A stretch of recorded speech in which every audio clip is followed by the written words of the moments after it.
All right, so today we're going to get into a lesson that I know if you can apply it, if you can execute this, you will start winning a lot of your league matches, and in fact your whole team will start winning if they can all adapt this strategy. Right now I'm coaching an ALTA team, that's Atlanta Lawn and Tennis Association, I believe, and it's a huge organization out here. It's like USTA, so if you're playing USTA, it's kind of the same thing, although they are a C, right? Instead of being a 3-0 or 3-5, they're a C-level team, and they're just getting their feet wet.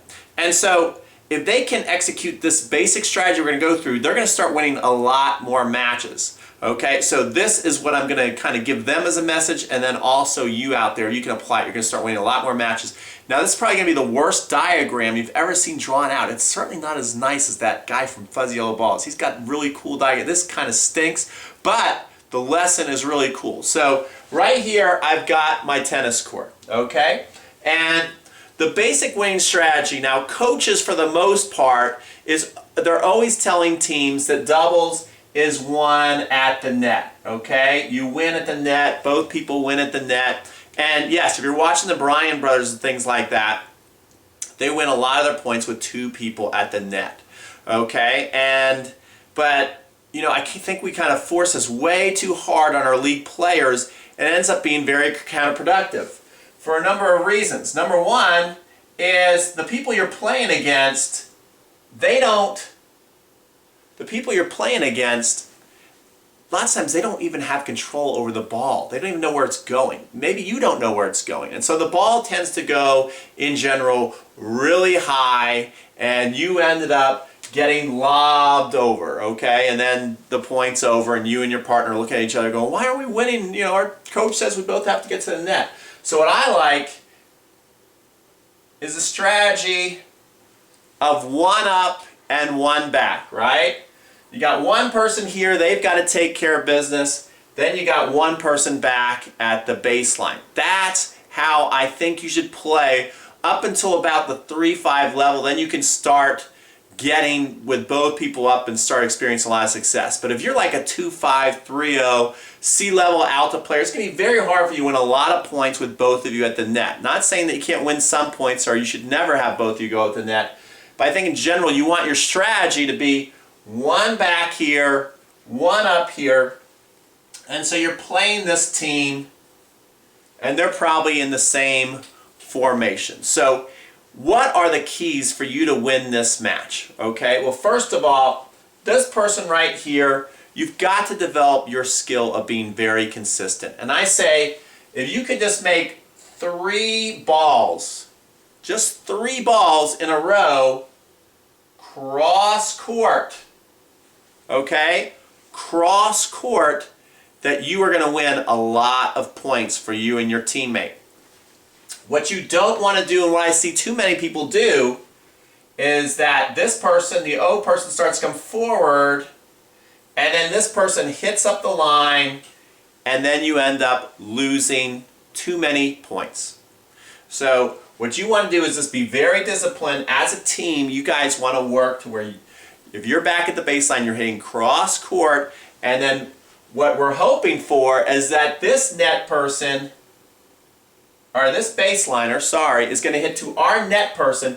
And then what does our net person need to be able to do? They've got to be a sharpshooter. They've got to be able to end that volley and that point in 1 or 2 shots max. In fact, we're going to say you got to put it away in 1 shot. You got 1 shot to put it away. If you can do that, where you're making 3 balls in a row every time at the baseline, and this person can put the ball away pretty much in 1 to 2 shots, and let's say 1 shot, you guys will win a lot of matches, okay? So that's basically our winning strategy, okay? And our roles are the baseliner's got to be hitting the ball cross court. Our net person has to be the killer assassin to where they can always put that ball away when they get that look. If you can just basically set that simple strategy, nothing else, you will win tons of matches. Now, also, when you're back here at the baseline, how should you be hitting that ball over the net? I want that ball high over the net. The higher and the deeper it goes, the more this person is going to make a mistake and hit that ball to the net person. So do not worry about power at all your first couple of seasons if you're looking to win a lot of matches. Down the road, you can win a lot of matches when you start getting a little more power. You can become a better player. And you want to be working on that. But as far as going into your match, just focus on high and deep cross court. If you can develop a high, deep shot, that's going to back this O person back here. They're going to start making a lot of mistakes because beginners cannot handle high balls. They either miss them or hit it right to this net person here, and then you are good. You're golden. Okay? So that's pretty much winning strategy and your roles and skills. Next, what we're going to get into are the sweet spots of the court, where you as a volleyer can hit that ball and you're going to win so many points. There's a couple sweet spots in that court where it seems like people are not and they can't cover it very well. And if you can hit it there, you're going to win a lot of points. Okay, so we're going to be right back with that.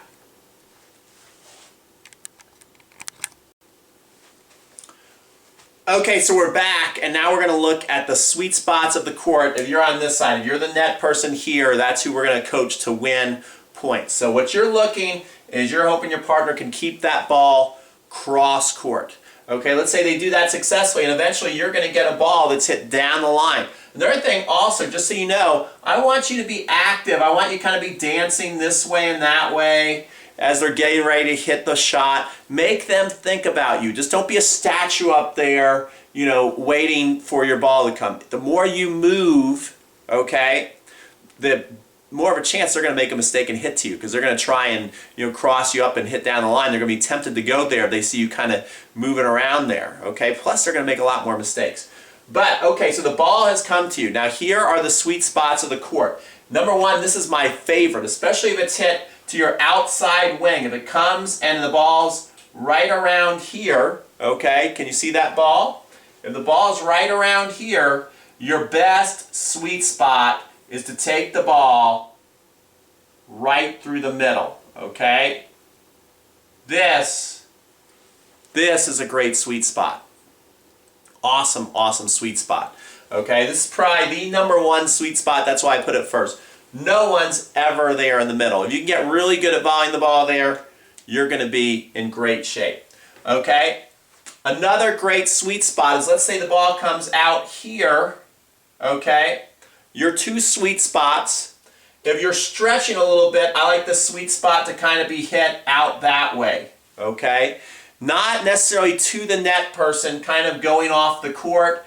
And if you can hit the volley a little deeper, the better. What I see too often is that this net person dumps the ball short right in front of their opponent, and then the opponent hits it back. What is a big no-no to me is what I call the bouncy volleys. You get it, it feels really cool, and you slam your wrist down, the ball bounces up, and it comes back every time, and you guys end up losing points. You should be winning. It may feel cool to kind of spike your volleys, but those volleys always come back. You got to punch through them more and put it a little deeper and off the court, and then you're going to start winning a lot of those points. So kind of go with the flow of your body, especially if you're stretching, bring it back there. So this is a sweet spot number two, especially if that ball comes out here and you're kind of moving towards the middle. Great sweet spot. Okay, the other one is if it comes out here again and you're not stretching that much and you really see the ball early, another great sweet spot is to just take the ball. You can see how messy my diagram is going, but just take the ball a little angle volley. Lots of club players don't like to run forward. They're not very good at it. Plus, they're going to have to pop it up anyway. Okay, so there are your sweet spots. 1, 2, 3. Get good at those. Now, what if you're at the net and they hit a shot at you and you don't really feel confident that you can put that ball away? Here's the number one thing not to do. Do not hit to that net person on the other side. Don't do that. Because then all of a sudden what happens is you end up paying defensive volley at them, and then if they are good with their hands, they're going to put the ball away on you. So just take those balls. This will be the last thing I think I can draw on this messy diagram that maybe you can understand. Just take those balls back up straight to your opponent and put the pressure right back in their lap. Okay? Be comfortable starting the point over again. Maybe they'll hit the ball back to you and you can go for a sweet spot. Maybe they're going to reset with your partner, but we know our partner is just able to go cross court all day long. Okay, so that's basically your winning strategies, how to win points at the net. And what we're going to go over next, I've got a bonus for you if you want that, is the number one skill you're going to have to develop in order to execute this, right? Because we can talk about it all day long, but unless we know how to execute it, you've got to be able to do this. You've got to be able to execute if you can work a strategy. And I'm going to go over the number one secret on how to do that. It's going to surprise you, and I'll give you a hint right here. It has nothing to do with power or looking like Federer or Rafael Nadal or anything you see on TV. Okay? So it's something you'll be able to truly develop, and it's not that tough. All right, so just fill out the form, and then I'm going to reveal that number one secret for you.